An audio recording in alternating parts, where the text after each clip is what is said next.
เด็ดหมูฟังนี้เห็ดเป็นอยู่ก็เลยเดี๋ยวสิถามเด้ออันใดมันแมนให้พยักหน้า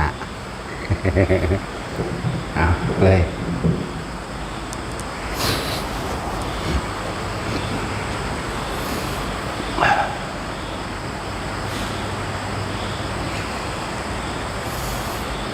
ที่บอกเรื่องมัคคะสิทธิฌานกำลังของฌานสิรักษาบ่ให้เป็นอันตรายเกี่ยวกับอุบัติเหตุเกี่ยวกับหลายๆอย่างเด็กอันนี้สิเป็นเครื่องปกปักรักษาคนสิได้คนสิรู้ถ้ำเป็นถ้ำบริภายภาคหนาเรียกว่ามัคคะสิทธิฌานที่ปกป้องคุ้มครองแต่ว่ามันน้อมเข้าไปสู่มัคคะสิทธิญาณแปลว่ารู้บัดความรู้อันนี้ที่มันเกิดขึ้นกับจิตมันบ่หายเด้นะโมนี่มันนั่นตะกี้มันบ่มีรถใหญ่จังซี่ดอกมันขี่ซาเล้งขี่ซาเล้งแต่ก็พ่อกับแม่มันแหละก็ยืนหน้าซาเล้งแต่ว่ามันสิเพ่งดวงอาทิตย์เพ่งดวงอาทิตย์เด้พ่อแม่บ่รู้ดอก จนดวงอาทิตย์ดับปุ๊บเหลือแต่จุดดำๆน้อยๆนิดนึงแล้วจุดน้อยๆหายวุบเกิดเป็นแสงจากดวงอาทิตย์พุ่งเข้ามาสู่ร่างกายสิห่อนเผาวาบขึ้นนิดนึงแล้วร่างกายสิหายดับปุ๊บทั้งหมดเลยเกิดความเย็นภายในตัวรู้ของมันบ่รู้มันบ่จักดอกมันสิเห็นเป็นเจ้าของนั่นคล้ายๆครับร่างแก้วประกายผึกแต่ว่าสิเป็นลักษณะขยับแดดคือจังเวลาเฮาขี่รถไปตามถนนเฮาเห็นบ่แดดแต่เป็นร่างกาย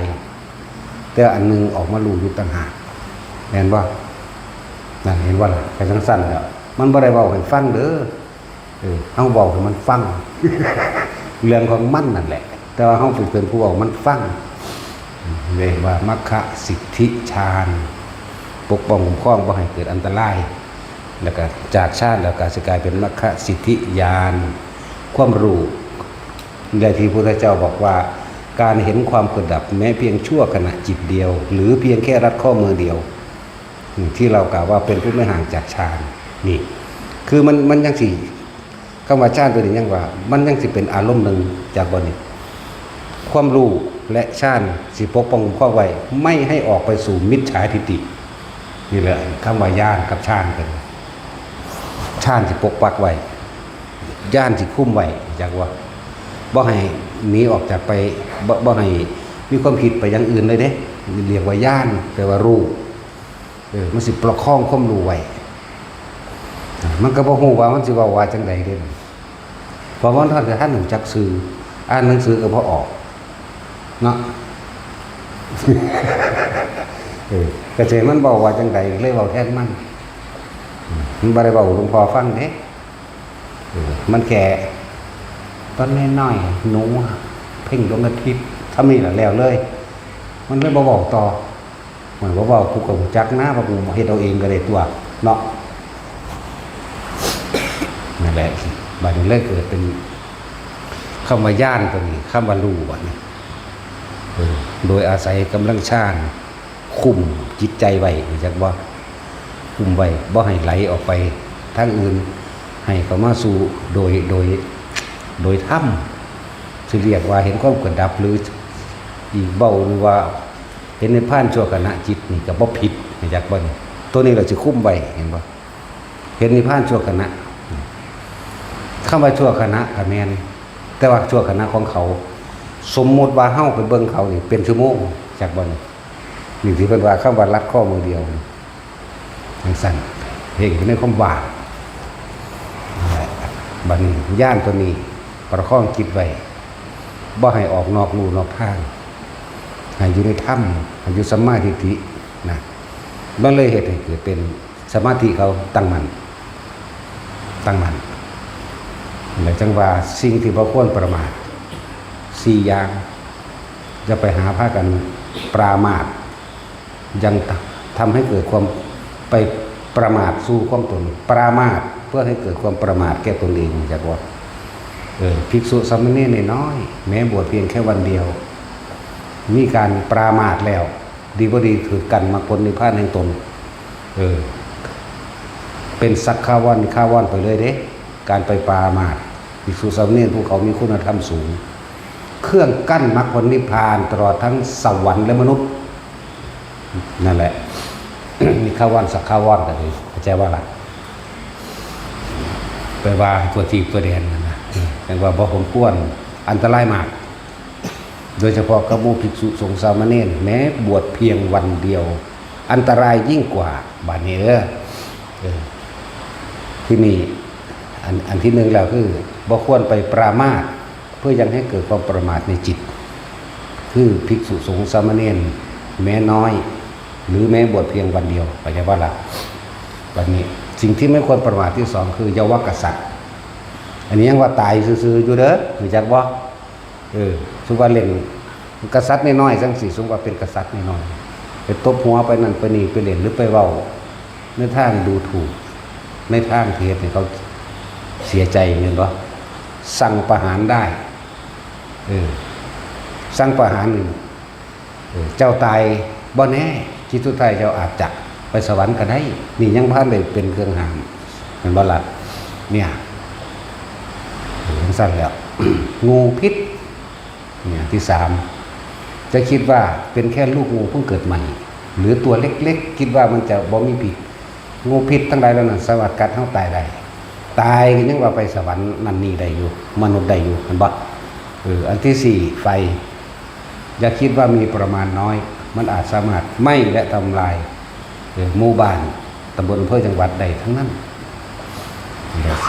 แต่สิ่งอันตรายที่สุดคืออย่างนะครับว่าภิกษุสามเณรแม้บวชเพียงวันเดียวอะไรจังว่าบัดนี้เฮารวบมาโลดเฮาบ่สมควรสิไปปรามาสคือกล่าวตู่ใส่ร้ายดูถูกประมาทก็คือเจ้าของบ่มีความคิดเด้อคือเจ้าของมันประมาทแล้วไปประมาทเขาจังซี่นะนี่คืออันตรายที่สุดมันห่างเป็นเครื่องกั้นมรรคผลนิพพานจะว่าเป็นแม้กระทั่งนิคาวรสักขาวรเป็นเครื่องกั้นนั่นใจแหละ ลักษณะนั้นบางที่ใครสิรู้อรหันต์น้อยๆก็มีเนี่ยเป็นบ่ซักหรือว่าพระองค์ใดล่ะ5 ปีนึงเด้ตำราเขียนเจ็ดซื่อๆเด้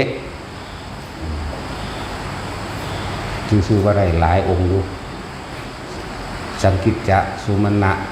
เรวตะนี่เจ็ดดอกอันแต่ว่าก็มี2 3เรวตะจักบ่ล่ะสุมาณะสามเณรองค์นึงทัพพระก็2 3ทัพพระอีกซื้อยังมันโหลแหละเนาะคือคนซื้อสมชายนี่แหละอยู่บ้านใดก็มีสมชายเนาะ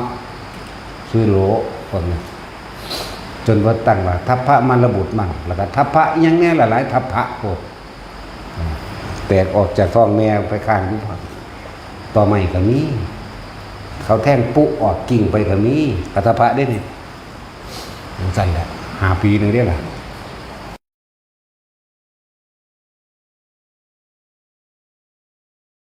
เคยดูถูกใดๆทั้งสิ้นแม้กระทั่งหมาซะเนาะเห็นเขาด่าหมาเขาไม่ได้ดูถูกเลยเขาด่าคนเนาะนั่นว่าล่ะ วางคนทิมออกตัดความอะไรอาวรออกจากบ้านใดมาสร้างความสัมพันธ์กันใหม่นี่เขาว่าให้คนเด้ลักษณะนั้นกันว่าแม้กระทั่งมดดำมดแดงก็ต้องไปประมาทเพื่อให้ตัวของเองเกิดกลายเป็นคนประมาทหรอกเพราะทุกสิ่งทุกอย่างมันนองมาหาเฮาเบิดเมื่อพอไปมองใด ถ้าถือเป็นเครื่องกั้น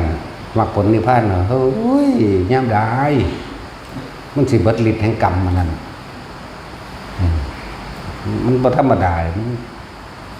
จะดูถูกประมาทพระโพธิสัตว์จังซี่ทุกคนได้รัฐพยากรณ์แล้วสิยังต่ำๆพวกเจ้าว่าอยู่ในอบายจะพูดจาก700พุทธเจ้าไหมเนาะ700นึงดอกลังเบิ่งธนา โดยเจ้าตรัสรู้ไป700 องค์จังขึ้นมาเป็นคนเทื่อหนึงแต่มันสั่งสมยังไว้ล่ะสั่งสมความสารละเลวเอาไว้มันบ่ล่ะลงไปไหมเบื้องต้นนั่นน่ะแล้วถ้าผู้เป็นพระพุทธเจ้าเด้ก็เบิ่งเทวทัตเอาตัวจังซั่นแล้วกินจะมาเดือนกาเด้10,000อาจารย์ศัตรูเด้10,000 องค์เบิ่งนู่นผู้ที่10,000แต่ว่าเป็นแมงเมาอยู่นำมื้อนี้ก็บ่จักเนาะใช่แล้วเขาว่าท่านได้ตั้งอีหยังอยู่บ่ท่านได้ตั้งปรารถนาซะบ่ท่านรู้เรื่องหยังอยู่เป็นแมงลิ้นหมาอยู่ทั้งใดก็บ่รู้เห็นบ่ล่ะสำคัญแล้วโลกเข้านำสิ่งเหล่านี้มาสอนตัวเอง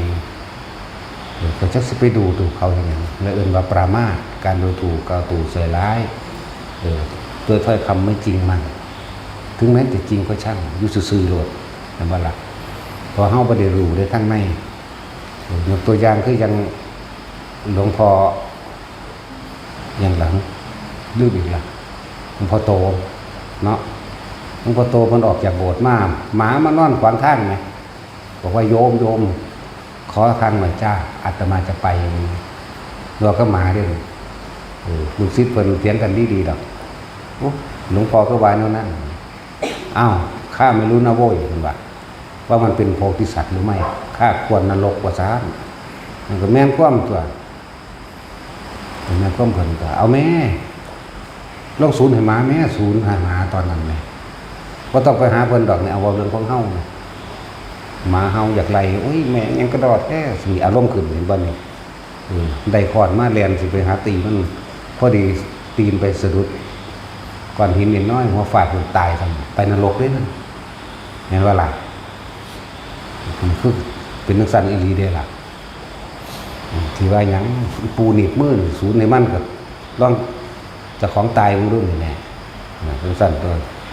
จีจงจีเกี่ยมหรือมันขี่ใส่จังสิกลุ่มขามันตะของไปพลาดตกตารางหัวฟาดตายไปนรกอันนี้เพิ่นว่าประมาทอันนี้เรียกว่าประมาทความประมาทเป็นหนทางความตายจากความดีเลยเด้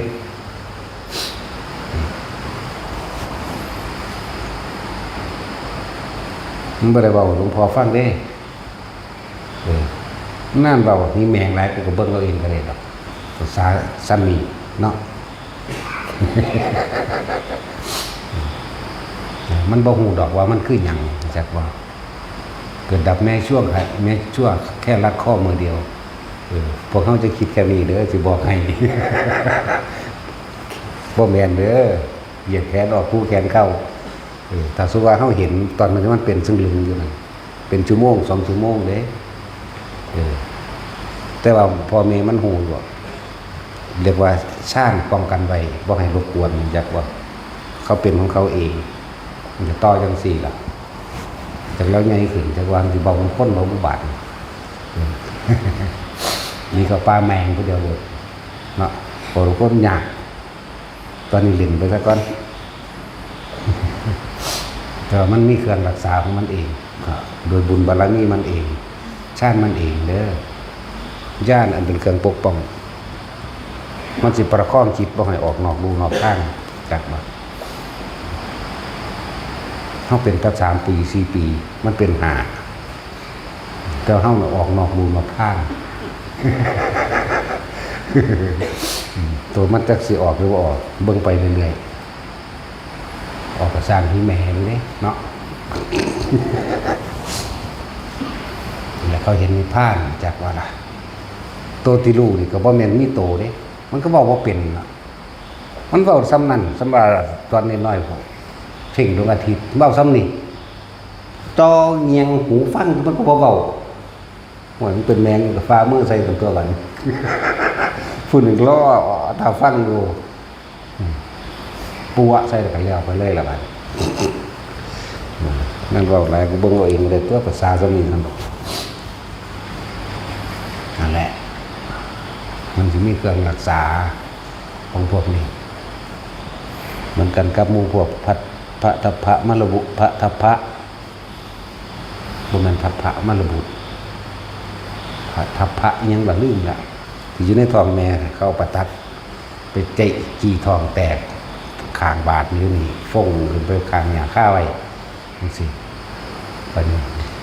ปู่ย่าตายายเลี้ยงใหญ่ขึ้นมาแล้วเล่นกับเด็กน้อย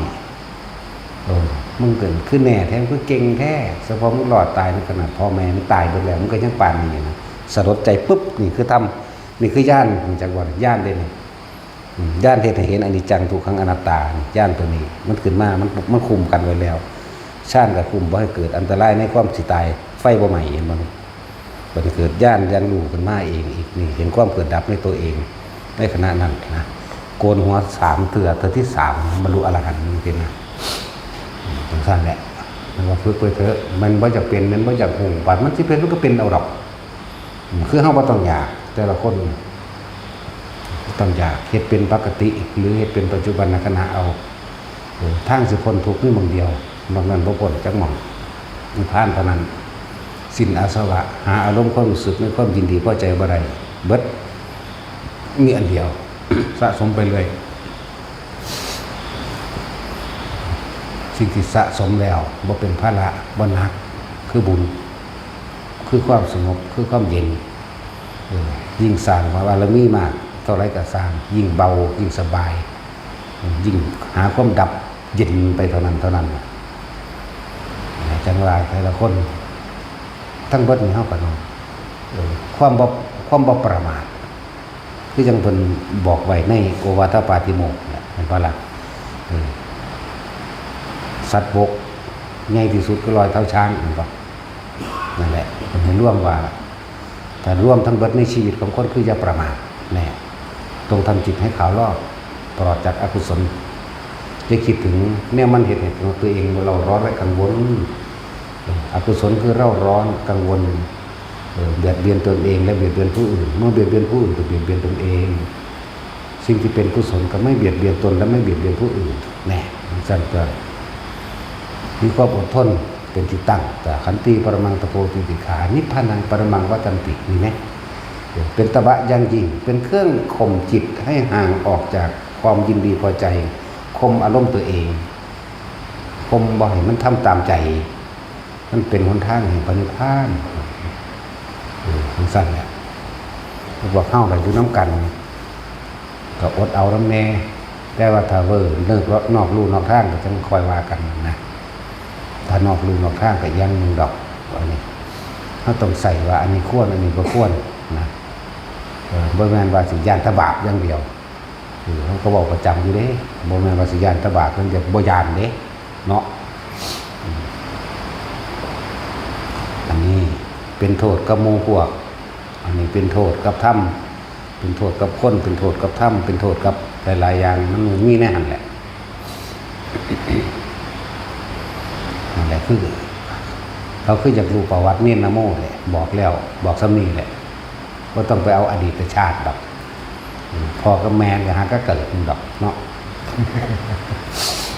เป็นหยังเป็นนั่งเป็นนี่เป็นนั่งกับสร้างที่แม่เป็นหยังก็นั่งกมออยู่ดีเนาะนี่แหละที่มาเป็นทหารปีมาคุ้มบวชทหารปีคุณเนาะ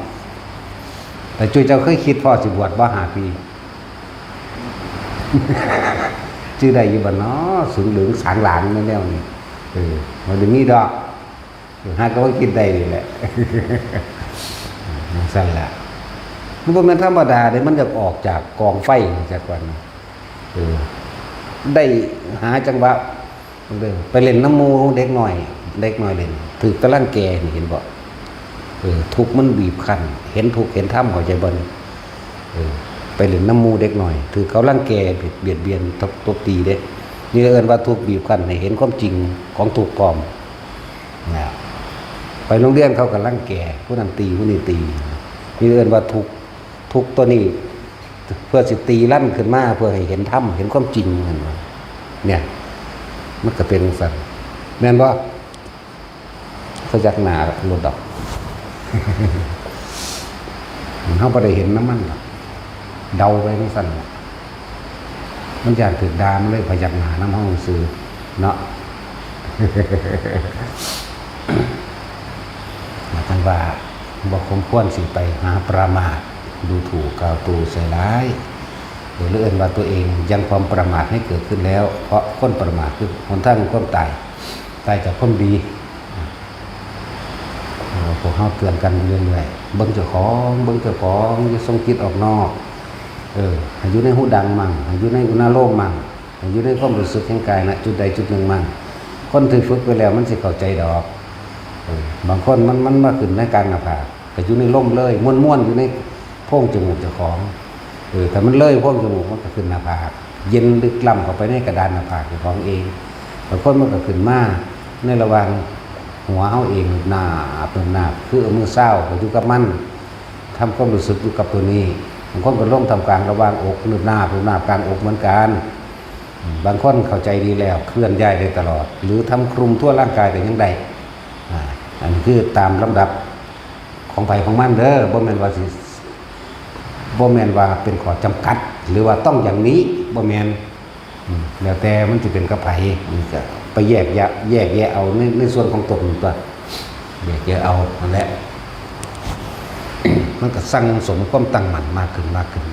คือชาติมันจะสั่งสมความตั้งมั่นของมันเองจากว่าตั้งมั่นแนวหนามันคงเกิดเป็นสมาธิตัวอย่างน้อยๆเฮาปีติเกิดขึ้นเหมือนบ่ปีติสุขสมาธิปัสสัทธิจิตผ่อนคลายเบาเมื่อจิตตั้งมั่นเป็นสมาธิแล้วมันก็เข้าสู่ความเป็นอุเบกขาจากว่าล่ะสั้นแล้วมันก็ว่างไปของมันเองปล่อยโดยบ่ได้ปล่อยเห็นอีหยังก็แค่นั้นเองบัดเขาจะคุยกันเรื่องนั้นเรื่องนี้ก็รู้ไปอยู่กับเขาแต่ว่าบ่มีอารมณ์เข้าไปนำเขาเว้าเขาถามก็เว้าไปนำเขาอยู่ทางเว้าเป็นกลางบ่เข้าข้างเป็นซั่นคำเว้าที่บ่มีเจตนาเป็นคำเว้าที่บริสุทธิ์จักว่าด่าก็ด่าบ่มีเจตนาเด้โคตรพ่อโคตรแม่มึงบ่มีเด้จักบ่ล่ะแต่ว่าสิเข้าใจว่าเข้าใจก็สร้างแม่มึงคือกันเด้เนาะเป็นสั่นแล้วเดี๋ยวแต่เด้แต่ฝึกไปมันจังสิอันใดที่เฮาเป็นเองนั่นแหละความรู้แจ้งอันใดที่เฮาบ่ได้เป็นเองแม่นเว้าจังได๋ก็สร้างบ่จริงเข้าใจบ่ล่ะเว้าถูกแต่บ่จริงฟังดีๆเว้าถูกคือเพิ่นเว้าแต่ว่าตัวเองยังไม่รู้ความจริงยังไม่เข้าถึงความจริงอย่างภาษาแล้วคนตำบักฮุงนั่นมีสูตรเนาะเว้าถือวัดทุกสูตรนั่นน่ะเห็นบ่ล่ะอันพวกเขาขวดมาใส่ถ้วยยำกินพี่ได้คนรู้กินพวกเขายำกินพี่ได้อันพวกเราเรื่องใดล่ะแต่ของก็บ่กินเรื่องใดแซ่บบ่แซ่บอยู่นั่นเห็นบ่ล่ะเจ้าของก็บ่ทันได้กินเข้าใจว่าล่ะนั่นเห็นบ่ล่ะแซ่บบ่ละบาทนึงเจ้าของก็บ่กินนั่นนั่นแหละยังกระสูเขาเป็นเองว่าไรดอกคำว่าปัจจตังก็รู้ในเฉพาะของเอง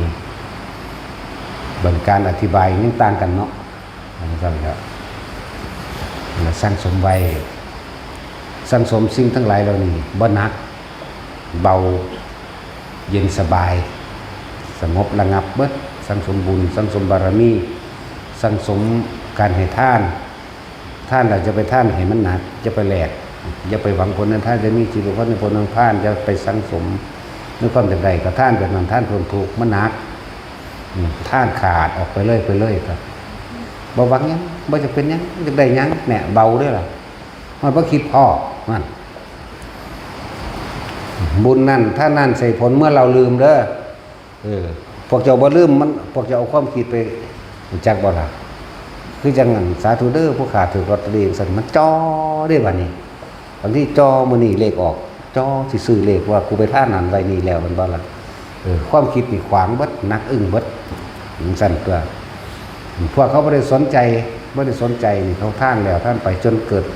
ความเคยชินเป็นของว่างไปแล้วในการให้ท่านจังซี่บัดเขาสิได้บ่ได้อยากซื้อคนนึงบังคับก็มีบางที่เกิดความเมตตาสงสารไถบุแล้วถือใหม่สมมุติว่าเป็นลอตเตอรี่ไปเลยโอ้ยบ่มีเงินค่าลงสีซอยแหน่ขอจัก50 บาทเอาหรอกเอากะมีถือกะมีนั่นแหละเมื่อเราลืมจังแล้วมันก็เป็นของมันเองนั่นแหละแล้วทุกๆคนที่ว่าคนถ้าบ่มีคุณธรรมบ่อาจสามารถที่อยู่ในวงการต่างๆบ่อาจสามารถสิในสมมุติเป็นข้าราชการจังซี่แต่บ่มีคุณธรรมค้ำจุนเอาไว้ไปเร็วๆเด้ พอมีแต่ความเห็นแก่ตัวก็เห็นแก่ตัวเบียดเบียนรังแกเอาหมูยิ่งมีอำนาจมากกว่าได้ยังเห็นเร็วเลย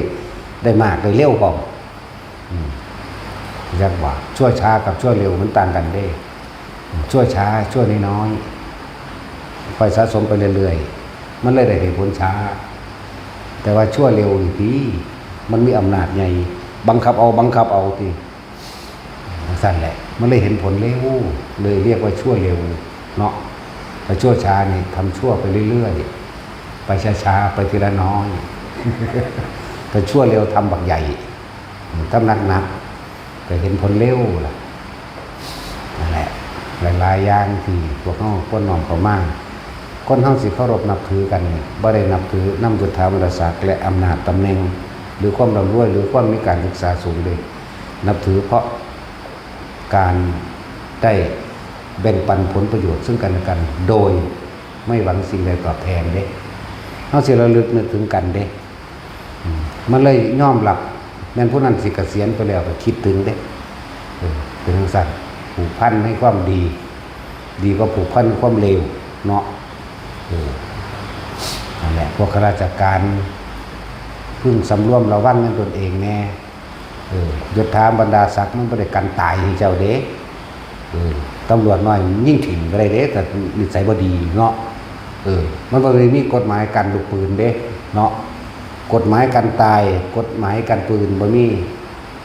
กันป่วยก็บ่มีว่ากันผู้พิพากษานะมันคือว่าพากันออกกฎหมายกันแก่เนาะกันป่วยกันตายเนาะออกให้เจ้าของก้อนยื่นดับแรกต้องสั่นตัวข้าราชการอยากเข้าใจว่าเจ้าของมีอำนาจเด้ออำนาจนั้นกันตายว่าไรเด้มันประสันกันตายกันตกจากตำแหน่งว่าไรดอกความดีเท่านั้นสิเป็นเครื่องป้องกันเฮาเป็นมรรคสิทธิฌานเป็นมรรคสิทธิญาณเหมือนทั้งถ้ำก็คือกันเด็กน้อยก็ท่านจักอย่างมันอธิบายว่าเป็นซื่อพวกข้าราชการคือกันสร้างหนทางป้องกันตนเองไว้โดยความเห็นถูกต้องโดยชอบทำตามความเป็นจริงก็ตัวเขาเอง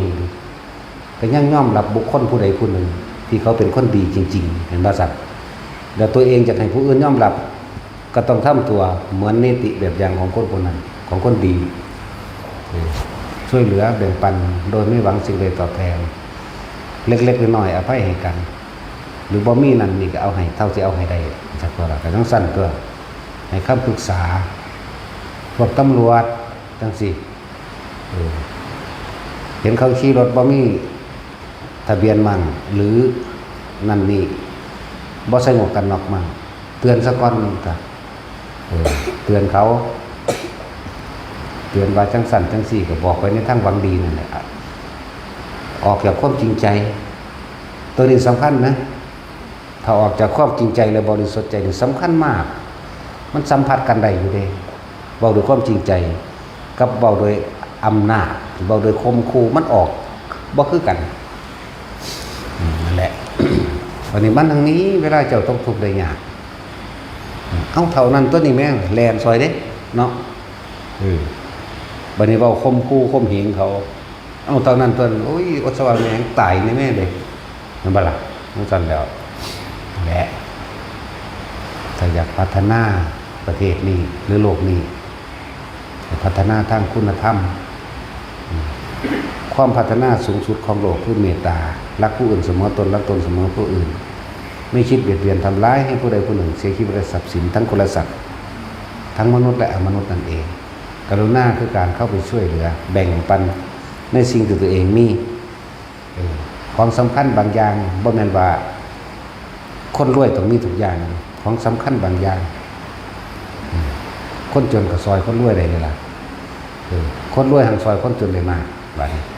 แต่มีโอกาสก็ซอยเหลือซึ่งกันและกันครับในความมุทิตารวมกันหมายถึงยินดีรวมกันในการกระทำคุณงามความดีอย่าอิจฉาอย่าริษยาซึ่งกันและกัน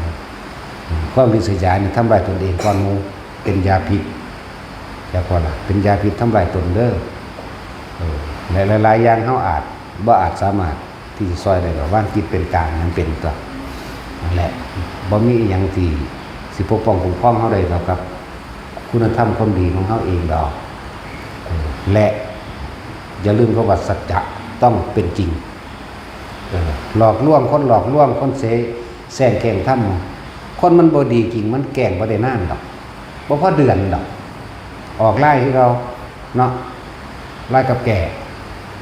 มันว่าสั่นเดี๋ยวก็ตกคือเราต้องสั่นครับจังหวะแล้วความดีทั้งหลายมันก็ไปใส่มันก็มาปกปักรักษาเจ้าของเองมันว่าสั่นที่เพิ่นเลยเกิดกลายเป็นบุญจริตนะว่าคือเด็กน้อยเนี่ยมันบ่ทันได้มีฤทธิ์มีเดชหยังดอกแต่คุณธรรมความดีคือว่ามันเฮ็ดไว้แหละแต่หลายศาสตร์ก็สั่นเดี๋ยวจนมาถึงตอนนี้สังเกตเบิ่งว่าเด็กน้อยตกเฮือนบ่ค่อยเป็นหยังเด้เนาะตกเฮือนรถส้นหรืออันใดอันหนึงที่เป็นอุบัติเหตุนะบ่ค่อยเป็นหยังเด้มันก็ลุกแหลนรถเนาะกันเด้ตกต้นไม้พุ่นน่ะเด็กน้อยจังซั่นล่ะนั่นแหละมันก็มีคุณเป็นบุญจริตควบคุมเขาไว้ล่ะเขาว่าทันได้มีหยัง แต่พวกตายก็ตายเลยอยู่ดอกตายเลยเด้แต่บ่เป็นหยังก็บ่เป็นไปเลยลักษณะนั้นเรียกว่าบุญจริตบ่หาตะเทียบรุ่นใหญ่ๆรุ่นโมภะศิวลีก็ได้ครับพระศิวลีอยู่ในท้องแม่7 ปีพุ่นตัวเนาะมันเป็นเรื่องที่วิทยาศาสตร์บ่เข้าใจเขาบ่เชื่อดอกเนาะอันมันฤทธิ์แห่งกรรมอันนั้นบาปอย่าฤทธิ์อันนั้นเมื่อมันมีบุญญาฤทธิ์มันก็ต้องมีบาปอย่าฤทธิ์คือกันเลยฤทธิ์แห่งบาปคือกันเลยสั้นแล้วอุปกรรมไปล้อมเมืองเขาไว้7 ปี7 ปี 7 เดือน 7 มื้อเลยฆ่าอยู่ในคันธพะนรกนี่แหละนรกในคันนรกในท้องโจรว่ากรรมมันเบิดเดนั่นมันสิ้นซึ่งกันและกันแล้วมันคลายออกมาก็ออกได้ตัวพระพุทธเจ้าเพิ่นก็เว้าตามย่านของเพิ่นหันว่าล่ะไปหาผู้นั้นผู้นี้ก็บ่เว้าอีหยังบัดมาหาพระพุทธเจ้าแม่นแล้วเพิ่นก็รอเวลาคือกันเพิ่นบ่ไปตอนนี้กูบ่ไปมันบ่ทันออกเพิ่นฮู้เด้เพิ่นฮู้กรรมด้วยซั่นเนาะเพิ่นก็เลยเว้าไปตามย่านที่เพิ่นรู้แหล้วเนาะตอนมันทันออกกูบ่ไปหัวดีอยู่เลยเนาะนั่นแหละบัดตอนออกก็ว่าลูกก็อยู่ในขั้นตลอดท่านก็จงมีความสวัสดีออกตัวพอเพิ่นได้ไปถามพระพุทธเจ้าจักว่าล่ะมันก็ถึกมือพอดีตอนนั้นคือบ่ไปถามก่อนหน้านั้นเนาะเห็นบ่นั่นแล้วเพิ่นหัวดีว่าซั่นนี่แหละเพิ่นรู้จักอดจักทนจักรอหลักรู้จักการจักลงจังสั่นตัวเพิ่นบ่มั่วเด้สั่นแหละพระเจ้าว่าสิ่งใดที่บ่เป็นไปตามย่านอย่างรู้บ่มี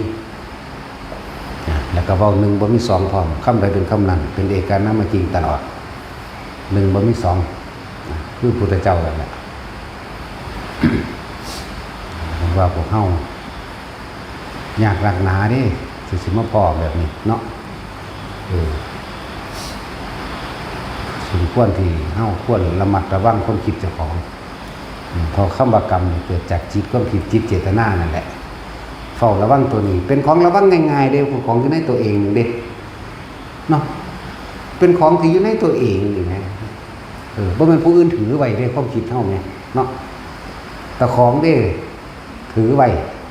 กอบกุมกรรมมันไว้อยู่นี่ตะเกิดตะก่อนเกิดสั่นนั่นแหละเป็นสิ่งที่ควบคุมง่ายๆคนเฮาบ่มักให้ผู้อื่นมาบังคับดอกแต่เฮารู้เช่นนี้แล้วเฮาก็บ่บังคับตนเองจิตในจิตก็แสดงว่าสติต้องกำกับจิตควบคุมความคิดของเจ้าของอยู่ในหูดังนั่นแหละอยู่ในลมหายใจมั่งอยู่ในอุณาโลมมั่งอยู่ในความรู้สึกแห่งกายมั่งเฮ็ดจังใดเฮาก็บ่รอดตายนะความตายเป็นของเที่ยงแท้แน่นอนแต่ว่าสิบ่แน่นอนจักสิตายยามใดเท่านั้นแหละแต่ว่าตายแน่นอนความแน่นอนที่สุดคือความไม่แน่นอนเนาะสั่นแล้วแต่ที่แน่นอนคือต้องตายแน่ๆ ตายเมื่อไหร่ไม่รู้ถ้าเฮาการนึกถึงความตายกับอุปสมานุสตินิพพานอยู่เฉียดกันหนึ่งเด้ออยู่ใกล้ๆกันหนึ่งเด้ออุปสมานุสตินี่นั่นแหละระลึกเบิ่งเวลามันสิสูญเวลามันสิโมโหหายใจเข้าลึกๆกันไว้สักก่อนวิธีหยุดความโกรธแบบเฉียบพลันหายใจเข้าลึกๆเหลือบตาบังไปดังจากของแล้วหายใจเข้าลึกๆกันกึกไว้ใจสิขาดมันนึงพรออกมาเองหรอกในขณะนั้นมันหยุดตัวเด่นหยุดโมโหเอาจัก3 ดอกหายใจเข้าลึกๆกันไว้เหลือบตาบังไปดังกันไว้สัก3 เทื่อมันก็เศร้าครับไปนั่นแหละให้ลึกๆบันจะคนมันน่าจะเกิดดอกธรรมะความจริงความรู้อย่างต่างๆหากินซ้ำตายในสื่อสิ่งกระดอแท้คนเนาะเพราะนั้นแหละพิษกันเรื่องแดนให้แดนหน้ากันสินะเสาโยกไปก็เอากันคือสิเป็นสิตายเนาะนั่นธรรมดาเด้วงๆเงี้ยๆให้แม่เราไปยังมันได้หลายๆมันสมน้ำหนามันเมื่อยเหตุสั่นแล้วหลายอย่างน้ำตกใส่ข้าใส่กันน้ำขี้ฉีกไหลใส่กันน้ำฝนไหลใส่กันห่วงสิ่งห่วงของมักม่วงกระดังมักหุ้งปอมักเฉียบหลอดห่วงเนาะเนาะใหม่เนาะมั่นห่วงหอดแม้กระทั่งว่าความสิเป็นสาธารณะเห็บอยู่ในป่าสัตว์อื่นๆคือตอจังสิไปหาไว้เอาได้เขาผูกไว้ก่อนเนาะผูกถุงว่ากูจองแล้วป้านมาเลี้ยงมันเลยจังสันเนี่ยวันนี้มีผู้มาเอาไปกับพิษกันขากันกระไดเงิน10 บาทแล้วเงินบาทมันขากันเด้เนาะขาตายหลายๆโหลดจังบาทนี่ในจังน้อยเนาะ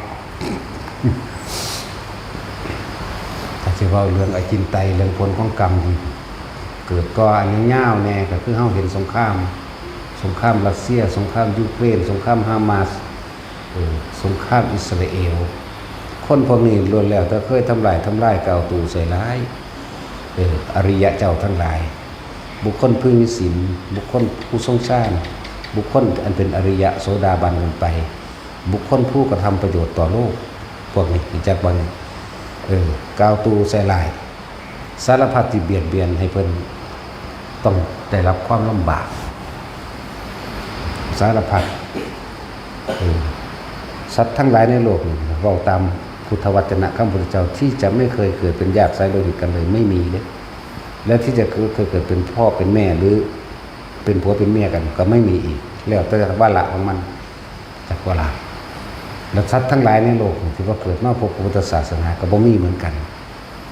แต่ว่าพวกเจ้าไปทำลายอีกอย่างไรคือความเห็นแก่ตัวหรือความยังกันแล้วแต่นั่นแหละนั่นคือเศษกรรมมันแล้วก็หาท่านคนนั้นยากที่สุดอีกที่เขาอดอาหารนั่นว่ากันบ่ให้รถไปส่งอาหารจังสิเขาสงครามกันนั่นว่าก้าวตู้ใส่ไล่ให้เพิ่นเดือดร้อนให้เพิ่นย้ายที่อยู่อาศัยตัวเองก็ได้ย้ายที่อยู่อาศัยคิดเบิ่งดีๆเด้อนี่ก็เป็นอากินไตอันนึงแต่ว่าสินำมาบอกให้ฟังว่าล้วนแล้วแต่เป็นสิ่งที่เขาทำไว้แล้วต้นกรรมมันอยู่ใส่ต้นกรรมคืออยู่ในนรกหมายถึงเขาอันนี้เขามารับเศษกรรมได้นี่ปลายมันนี่จักย่ำใดสิพ้นเหมือนกันเด้ปลายมันมาเรียกว่าเศษกรรมแต่ละเมื่อแต่เรื่องต้องแลนลบลูกปืนต้องแลนลบระเบิดต้องหิวต้องห้อนต้องหนาวเห็นปะเลยเห็นผู้ทรงประโยชน์แก่โลกได้รับความลำบากตัวเองลำบากยิ่งกว่าล้าน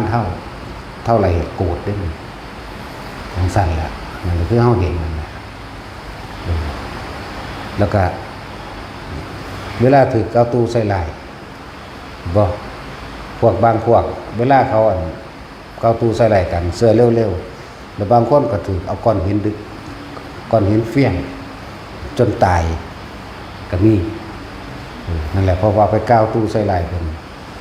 บัดตัวเองถึกใส่ลายคนเสือเร็วๆเลยปั๊บตัวเด้แล้วก็เป็นคนมูมากอีกแล้วก็ จับมัดลงโทษแล้วก้อนหินฟาดเอาจนตาย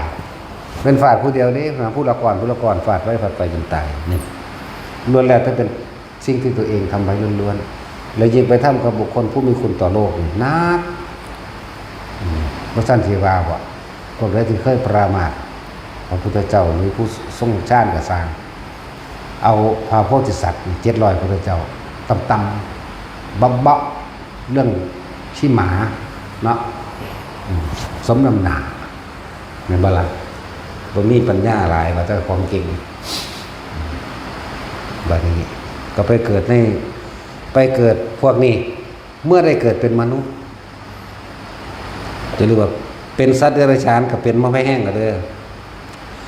นรกเปรตสุรกายเดรัจฉานกับเป็นหมาที่ถูกกล่าวถูกใส่ร้ายเหมือนกัน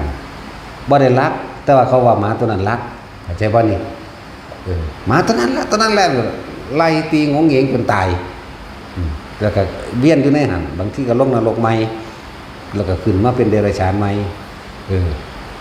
แล้วก็เป็นหมาพิการพร้อมก็มีบัดนี้สารพัดเด้นี่จากบ่นี่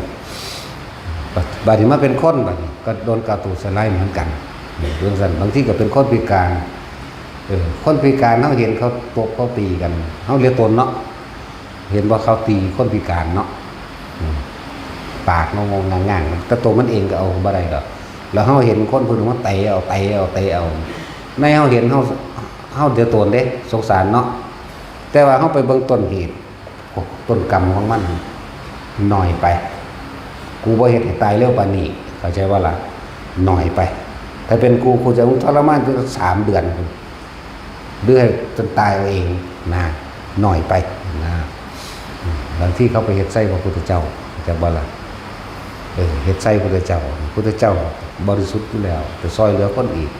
นั่นแหละจึงบอกว่าถ้าเฮาไปเห็นต้นเหตุของกรรมมัน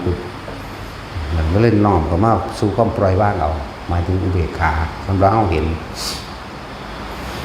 นั่นแหละ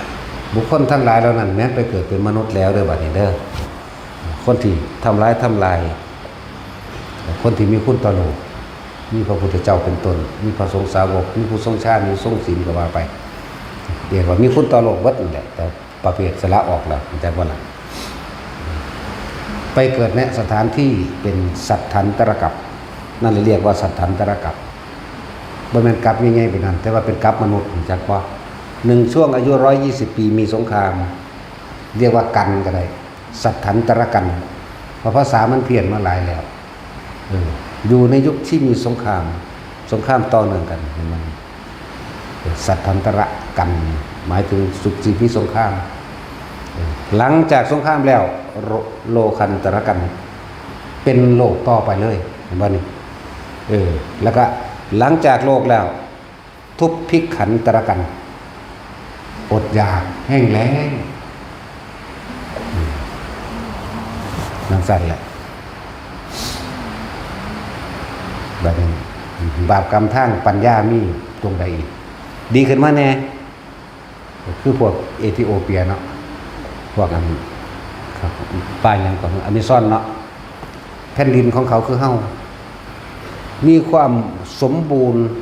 น้ำท่าสมบูรณ์ดีทั้งน้ำจืดเข้มป่ากับใหญ่สัตว์กับหลายแต่ไม่มีปัญญาหาเลี้ยงชีพต้องแลนไปหาขุดเจาะกินเปลือกไม้รากไม้หรือหัวมันมาปั่นน้ำกินใส่ปากจับกันละสาบมุนสุว่าจะได้กินน้ำขวดเอามาจากทะเลทรายเด้สาบมุนแบบมาปั่นเสื้อที่ยศใส่ดิโป่งมือมาแห้งเด็กไปอยู่ได้เพราะตายแต่ว่าเขาอดหิวอย่างนี้สักนี่แหละเป็นอจินไตยอย่างหนึ่งเด้อถึงนำมาบอกให้ฟังนะไม่เอาคนอีสานเข้าไปเบิ่งแม่งบ่ตายเบิ่งโหลดอนาคอนดากันเลยเนาะอีกัวหน้าขี่กระทางไงหวยก้อยแล้วเนาะตัดสินเฮาปลาพิรัญญากูเฮ็ดปลาแดกมึงสิมีหลายปานใดกูมีวิธีเอาไปแล้วกันหน้าเนาะมึงมาแพ้ถึงประเทศไทยนี่เนาะมันคือบ่กล้ามากปลาตังกามันก็ดับน้ำพวกคนลาวเฮานี่เด้ล่ะตะกะแตนปลาตังกาพูดคนอุตส่าห์บินมาจากขั้วโลกเหนือเนาะดับเบิดจนได้เลี้ยงบ่รู้ นั่นแล้วนี่แหละบาปกรรมพวกทุปัญญาพวกบ่มีปัญญาเด้อจะหาเหตุตัวคนเว้าความถือเป็นความผิดจะบ่นี่พวกนี้รวมๆอยู่ในกันนั่นแหละเป็นคนที่กล่าวตูคนโดยถ้อยคำบ่จริงอันใดที่ว่าจริงก็ว่าบ่จริงจะเปลี่ยนแปลงคำสอนบางจังซั่นแหละ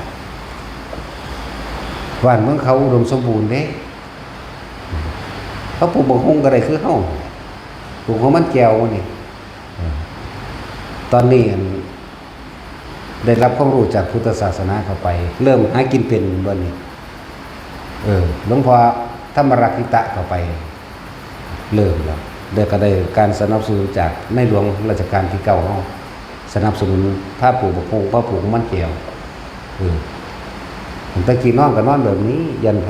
บ่เอาหัวลงดินยันแผ่นดินปีนเดี๋ยวนี้ก็นอนพื้นธรรมดาก็ได้ล่ะนอนคำหัวเด้จักว่าล่ะนอนมาตะเกิดเด้พวกนี้จนไปชินโอ้ยตอนนี้ได้ความรู้จากพุทธศาสนาหลวงพ่อรักขิตะกับในหลวงรัชกาลที่9เฮาก็ให้ความรู้เลยเรื่องเฮ็ดนั่นเฮ็ดนี่เป็นจังเป็นตะก้อยเพิ่นก็พาเฮ็ดเลยถ้าจะให้จักวิธีกินอีกัวน่านเอาคนอีสานเข้าไปเรียบร้อยเบิดงูสิงบ่อนาคอนดามันสิใหญ่ปานใดมามันสิชั่วมันเบิ่งงูมันใดมา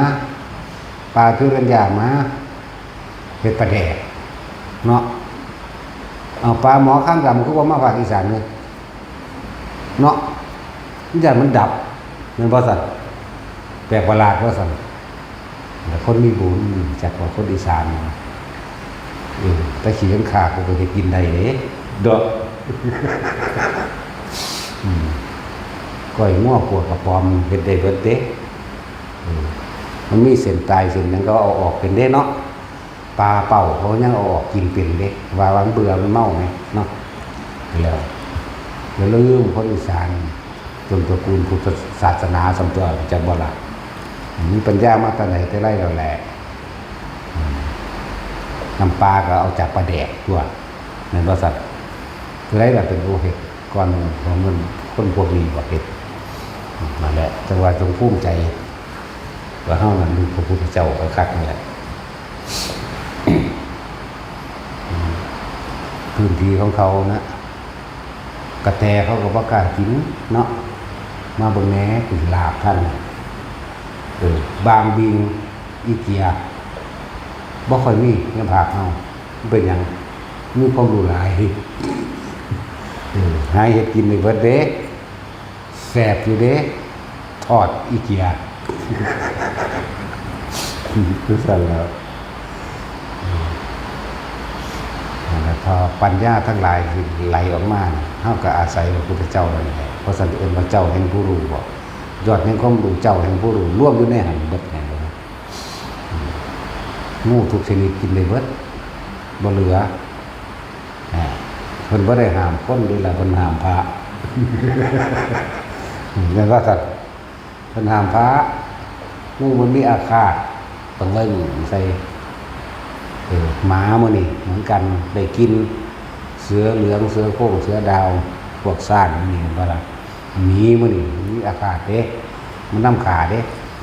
แต่คนเพิ่นบ่ได้ห้ามนี่ล่ะก็บ่เห็นว่าเนาะเอาคนอีสานไปจากหมู่บ้านนึงนะมีซ่อนอย่างดับอยู่อีกว่าหน้ามันสิยังพอโตบ่บุจังมีกระโตใหญ่ๆแบบนี้เนาะใต้ชีกับพร้อมอยู่บ้านเฮามันก็หายากบ่แห้งแล้วผมก็เด่นก็ดีตัวอย่างพวกตัว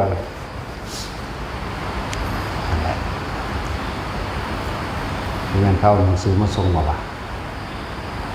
นั่นน่ะไปเบิ่งติเดี๋ยวดูไปก็ได้เขาหนังสือมาส่งบอกที่เราสนใจนั่นมากอ่ะไปเบิ่งผู้ใดผู้หนึ่งไป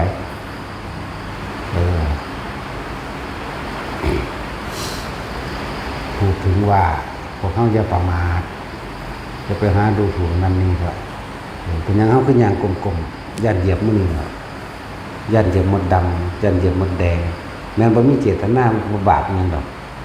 แต่ว่ามันก็รักชีวิตของมันเหมือนกันอย่าเลยบ่เหตุลักษณะย่างก้มพุ่นก้มพี่บางทีก็ย่างเย่งไปพุ่นเย่งไปพี่ก็บ่จักให้เขาตายโดยเขามีอาฆาต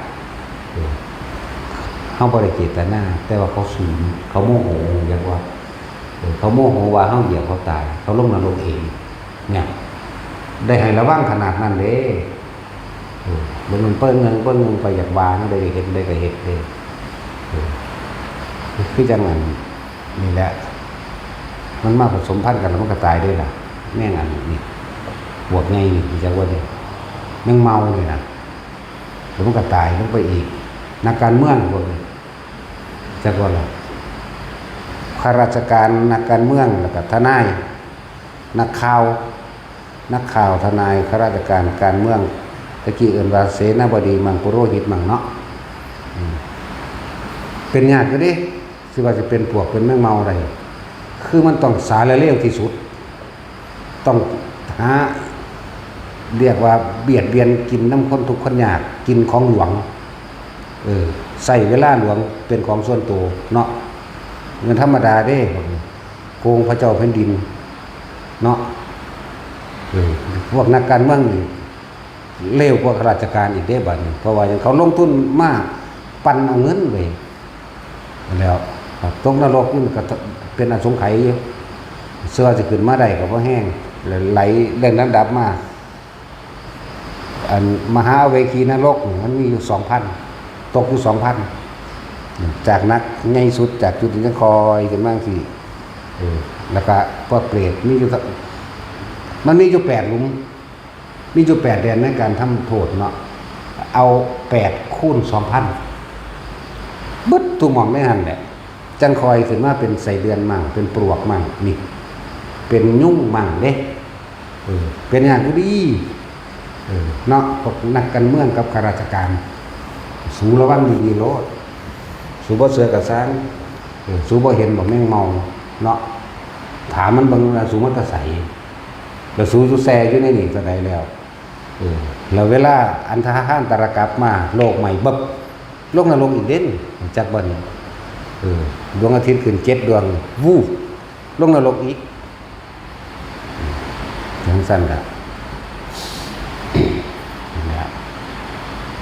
มันว่าพวกเฮาจะประมาทเถาะ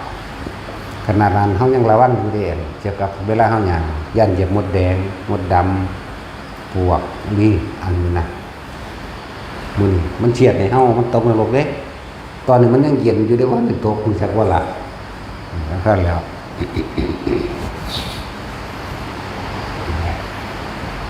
จะคิดว่าตัวเองมีอำนาจเอาได้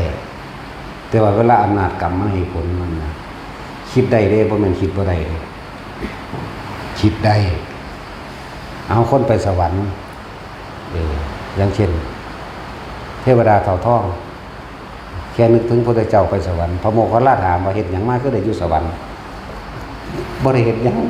นึกถึงพระพุทธเจ้านิดเดียวเราไปเกิดอยู่สวรรค์เฉยโอ้ยบักหาเว้ยเนาะสิล่ะบัดนี้กบฟังธรรมที่เขาเจ้าสวดมนต์ทำวัดไปสวรรค์ปลาดุกไปสวรรค์ข้างข้าวไปสวรรค์นี่เรื่องเดชานทั้งสั้นแล้วบรรสัตว์ต่างๆเรานี่ถ้าเฮาเหยียบมันเฉียบมันเป็นนรกเด้แล้วขึ้นอยู่กับอารมณ์จิตสุดท้ายของมันคือกันเด้นั่นแหละเจ้าเฮาจึงระมัดระวัง หลายอย่างอยู่ดอกทั้งหมดนี่คือบ่แม่นสิ่งที่นำเอามาเว้ามาคิดดอกแต่ว่าเว้าให้ฟังว่าการที่สิเป็นหมู่นี่เป็นยากคือหยังต้องมียศถาบรรดาศักดิ์และอำนาจเนาะต้องมียศใหญ่ๆสูงๆต้องเรียนสูงๆพร้อมเนาะแม่นว่าล่ะมันจังสิโกงคนได้หลายมั้ยโกงคนได้หลายกระจายการกินแช่งกันน้ำกันสมรู้ร่วมคิดกันเห็นบ่พวกมันยังเป็นโพนแต่ละโพนเด้พวกก็สู้กันลบกันเด้พวกบ่มดแดงมดดำก็สู้กันเด้อมันเป็นกลุ่มภัยของมันแย่งกันมันใส่ละเหมือนกับต่างประเทศที่เฮาเห็นอยู่เดี๋ยวนี้ที่แรกสมรู้ร่วมคิดได้ชนะมาแล้วบัดแบ่งประเทศกันเองลบกันเองเด้มันธรรมดาเด้นี่เว้าความจริงให้ฟังเด้นี่ เรื่องเกี่ยวกับต้นเหตุกับผลกรรมวิบากกรรมที่มันมาเป็นมาได้นี่นั่นแหละจังว่าเฮ็ดไปเถอะบ่ต้องห่วงเขาดอกเขาบ่ต้องไปตัดสินเว้นกรรมให้ไผดอกเฮาเฮ็ดแต่เฮาโลดกรรมสิจำแนกแจกสัตว์ที่เป็นไปต่างๆนานาให้เขาไปหาซึ่งกันและกันเองดอกธาตุเสียก็ไปสู่ธาตุเสียน้ำมันกับน้ำมันอยู่นำกันบ่ได้ทั้งๆที่มันเหมือนกันนั่นว่าล่ะมันสิแยกส่วนของมันดอกเป็นจังซั่นแหละ ที่เฮาเห็นเขานั่นน่ะแล่นแย่งอาหารกันอดอยากเห็นบ่เป็นให้คนที่มีคนต่อโลกลำบากด้วยนั่นหยาบกันตายกันนี่ฆ่ากันตายบัดนี้เนาะตายน้อยตายใหญ่ตายกลางตายเฒ่ามีเบิดเด้จังซั่นแหละนี่ก็จังว่าพวกมิจฉาทิฏฐิทั้งหลายมีความเห็นผิดจากความเป็นจริงทั้งหลายเด้อเกิดในสัตทันตรกัปสัตทันตรกันที่มีสงครามมีอยู่ในช่วงระยะ120ปี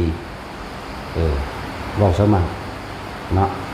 โลคันตรกัปต่อเนื่องกันในช่วง120ปีเหมือนกันบ่จักว่ากับเพราะว่ากับมันอีกแบบนึงว่ากันซะ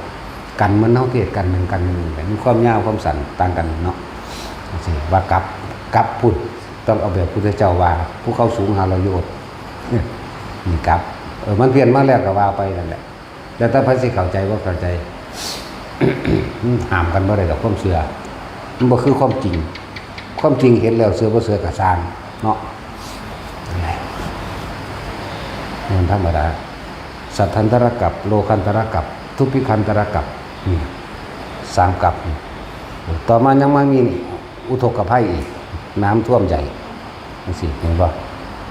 นั่นแหละน้ำท่วมใหญ่แน่อสุนิบาตภัยแน่ธรณีภัยแน่นี่เป็นของแยกย่อยได้นี่แต่ว่ากัปใหญ่ๆนี่จะมีกัปใหญ่ๆสัตตันตรกัปที่มีสงคราม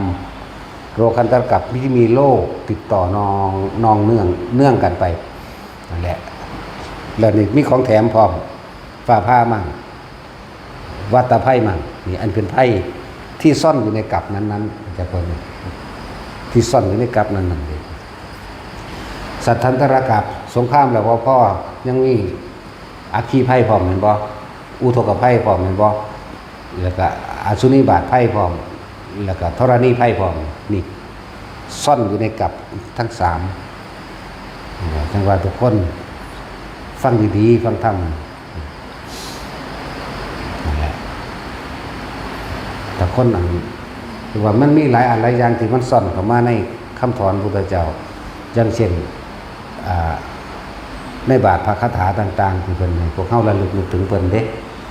อย่างเช่นมหาธารณปริตหรือสารการวิชาสูตรที่บอกไม่พึงตายในน้ำไม่พึงตายเพราะตกเขาไม่พึงตายด้วยหอกแหลมปืนฟันนี่ว่า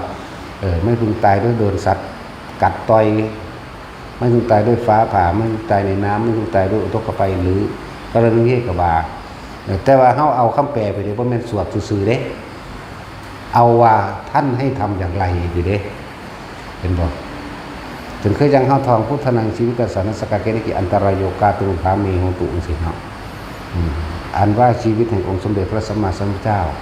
ที่ใครๆไม่อาจทำอันตรายได้ชั้นใดขอชีวิตความเป็นอยู่ของข้าพเจ้าจงเป็นเช่นนั้นเถิดบ่แม่นทองสังดีดอกมันสิมาปกกลุ่มข้อของเด้อยากว่าดูเนื้อหามันด้วยเห็นว่าล่ะ